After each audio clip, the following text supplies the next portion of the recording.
Okay, dun sa mga nanonood ng PBB Collab, yung mga trending ngayon sa trending na pinag-uusapan ngayon, yung yung Dasban at saka yung um, Dasby.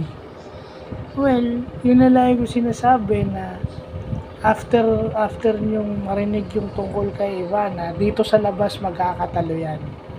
If and only if she would lower her standards for the state.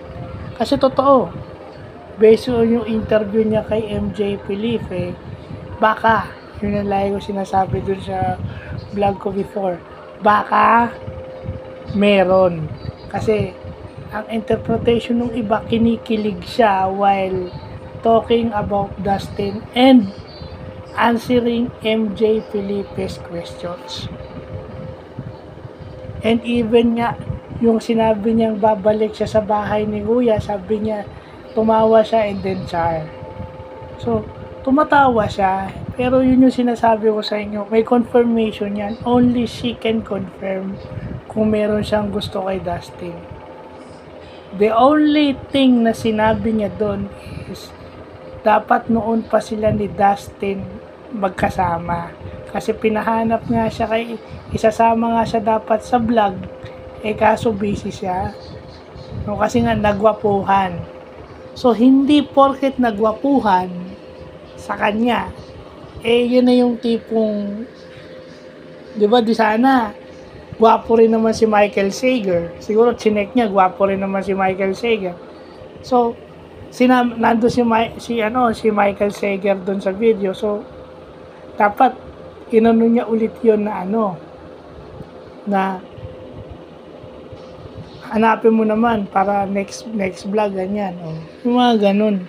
Hindi porket sinabi niyang nagwapuhan, no? Only she can confirm if nag-lower na siya ng standards.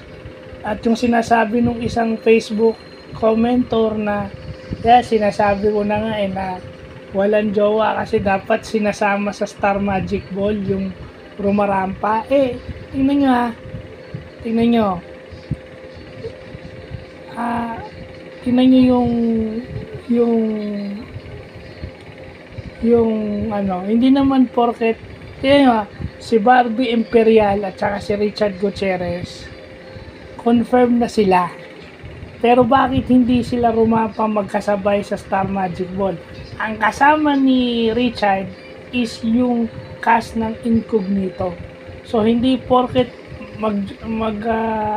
magjowa, sanay na sabay rumarampa. Hindi mapapatunayan sa ganun yun. Kasi sa Star Magic Ball, may setup yan kung sinong sasamahan mo. Mag-uusap sila if they would go solo or if they would go as a couple. Tsaka yung sinasabi mong dating, hindi naman porket na sinasabi ko, kasi ang tingin ng Pilipino sa dating is close of being a jowa. Hindi nyo ba pwedeng ilagay na dating na nakikipagkilala lang or going out lang? Wala namang sinasabing formal kasi hindi pa naman siya exclusively dating. Tingnan nyo, yung kay Jasmine Helen, yung Argel na sinasabing sila. So bakit hindi na sila magkasama sa Star Magic Ball na magkasama sila? Hindi. Ang kasama ni Jazz is yung mga housemates. Kasama niya sa PBB. Pero yung guy, nag-aantay lang din. Nandun yung guy, pero hindi sila magkasamang rumampa. So only the girl, only Ivana, and only Bianca. Kay Bianca naman, sabi niya nag-stand out sa kanya si Justin. So, tingnan na lang natin paglabas. Kasi yun nasa loob pa ng bahay yan, may spark. Pero yun na sinasabi ko, yun bang Dasby is magiging Marco Heaven ngayon? Magiging, kasi si Marco Heaven, hindi naman sila instantly magjowa Nag-aaway pa nga daw sila sa loob ng PBB house. So kung talagang nanonood kayo ng Pinoy Big Brother, alam niyo yan. Kaso lang, masyado kayong nagpapadala sa on-screen chemistry na hindi naman dapat. But all I'm saying is, pwede naman mangyari yung sinasabi nyo. Pwede naman pwede namang kiligin si Ivana kay Dustin, si Bianca pwede namang ma-inlove kay Dustin sa loob pa lang ng bahay ni Kuya. Pero only those girls can tell kung sila ay na-fall doon kay Dustin Charles Yu. Only them, only the girls, si Ivana at si Bianca would tell or would confirm na sila ay nai-inlove na. Sinabi nga ni Bianca, malinaw ang aga. Nag-i-stand out pa lang siya, pero ang too early to tell, hindi natin alam yun.